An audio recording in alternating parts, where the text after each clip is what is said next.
Good morning. My name's Chris, and welcome to Latitude Live. A few weeks ago, during one of these videos, I mentioned a few ideas that might be good topics for discussion down the road. Now, since that video, a lot of my viewers have expressed an interest in one aspect of the new normal event planning that I mentioned in particular, because it isn't something that small event planners have had to deal with until now, and that is something called arrival modeling. Now, arrival modeling and its event and counterpart departure modeling are terms most often associated with trains and airports and the flow of traffic through these locations. If you're in sales, you may have worked with a variation of arrival modeling as it applies to inbound call center calls or the ability to handle flow of people in and out of a sales office depending on peak hours. And then there's a lot of salesy mathematical formulas that some statistical modeling company put together to project these things. But when it comes to not-for-profit events and fundraisers, there hasn't been a whole lot of exploration of this topic. As an organizer, a volunteer, or a planner, you might have had some engagement with this idea on a limited scale. Larger festival organizers have used some form of arrival modeling without actually calling it that to determine how to handle ticket booth lines and concession sales and when do you need extra people on and where can you close windows. But in this current pandemic, it's taken on a whole new dimension, and one that it is essential that we as event planners and organizers and developers get a handle on. The fact is, arrivals and departures ain't just for trains anymore. When we talk about events and planning, we often have an agenda or a schedule in place that we use to coordinate things like when will the caterers arrive and what entrance will they use and when we expect guests to start arriving and what time the band should start. And this was a great system to use last year. But trying to apply that to any kind of in-person hybrid event today is not only difficult, but frankly, it's irresponsible. It doesn't do anyone any good to have a well-planned outdoor event with areas marked off and reserved for guests appropriately socially distanced if all of your guests arrive at the same time, or if they all get funneled through an entrance where they may or may not maintain appropriate social distancing while they rush to get to their spots or standing in line for concessions and just getting in there under the wire.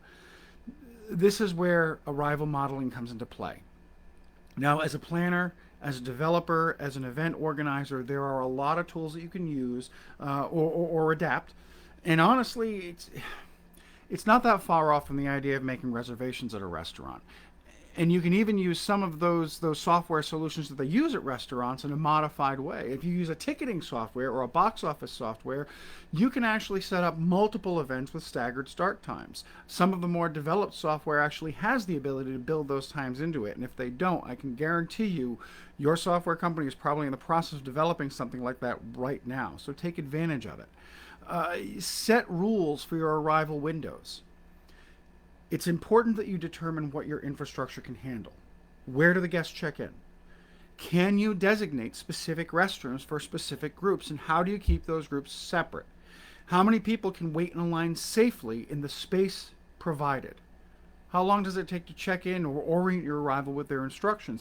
As a part of their check-in process, are you initiating contact tracing? All of these things come into play when you determine how many people can get in a line, how long it's going to take to get through that line, and when the next wave of attendees or check-ins or guests can arrive. Now, I know I've said this before, but it bears repeating. Once you've set the rules, stick to them. If someone with a 7 p.m. reservation arrives at 6:45, send them back to their car and let them wait. If they arrive at 7:15, they might not be granted entry until the rest of the queue has been gone through all the way to the end, depending on how many people are coming to your event. It is essential that you put an arrival and departure plan in place, both for making sure that your guests are safe and prepared, but it also makes you, as the event planner, the authority.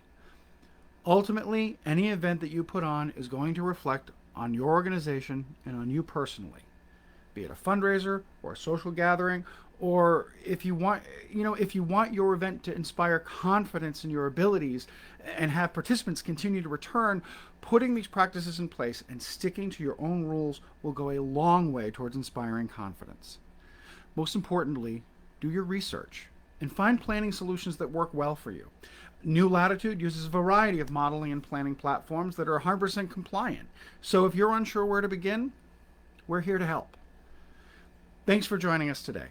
If your organization could use a new creative approach, or if you're struggling with how to handle crowds and how to safely navigate these waters, give us a call. New Latitude Consulting helps you reimagine your development goals and bring your events to a new latitude. You can find us on Facebook, or you can email me at chris@newlatitudeconsulting.com. New Latitude Consulting. Elevate your expectations.